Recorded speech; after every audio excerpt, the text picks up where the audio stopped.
সহযোগিতায় বক্তব্য এসেছে যে নান্দাইলের অনেক নীতিমান লোকজন স্বাধীনতার আগে এবং পরে এই সমাজ বিনির্মাণে মানুষের সুন্দর জীবনের জন্য কাজ করেছেন।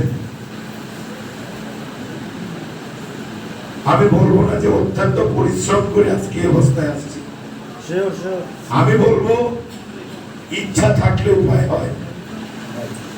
সেই নান্দাইলের একটু অজপরা গাছ কপলহর থেকে জন্ম লাভ করার পর জীবন জীবিকার জন্য লেখাপড়া করার জন্য এই শহরে ভাইয়ের কাছে মানুষ, ভাবির কাছে বড় হওয়া, আপনাদের দোয়ায় সহযোগিতায় আজকের উপস্থিতিতে প্রমাণ করে আপনাদের সাথে চিনা জানা থাকুক আর না থাকুক, নান্দাইলের মানুষ হিসাবে আপনারা আমাকেও অনেক অনেক ভালোবাসেন।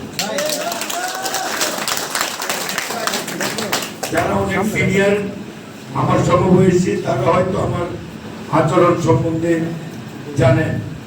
আমি ছাত্র রাজনীতি করা অবস্থায় আমি ইন্টারমিডিয়েট থেকে মাস্টার্স পর্যন্ত আনন্দমোহন কলেজের ছাত্র। সেখানে রাজনীতি করা অবস্থায় অনেক ভাইরা বোনেরা এই কলেজে বিভিন্ন আদর্শে রাজনীতি করেছে, কিন্তু আমি কখনো তাদের বাধা হয়ে দাঁড়াই নাই, বরং আমি উৎসাহিত করেছি নান্দাইলের ভাইরা বিভিন্ন রাজনীতির সাথে জড়িত, তারা ছাত্র সমাজের কথা বলছে, একদিন জাতির জন্য কথা বলতে। আমি সবাইকে নান্দাইলের ভাই হিসাবে, খুব কাছের আত্মীয় হিসাবে মনে করতাম।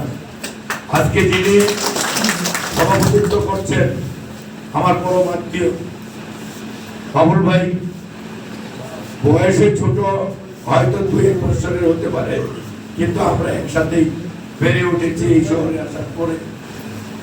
নান্দাইলে অনেক ভাইরাই আছেন, বোনেরা আছেন, যে যার যে অবস্থান থেকে আজকে কর্মজীবনে এখানে অবস্থান করছেন।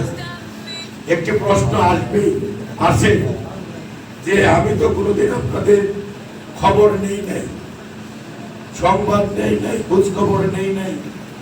আসলে আমরা 82 সনের পর থেকে অস্থির রাজনীতিতে কাটিয়েছে, দলের রাজনীতিকে এগিয়ে নেওয়ার জন্য জেল জুলুম বলিয়া নিয়েই আমাদের জীবনযাপন করতে হয়েছে।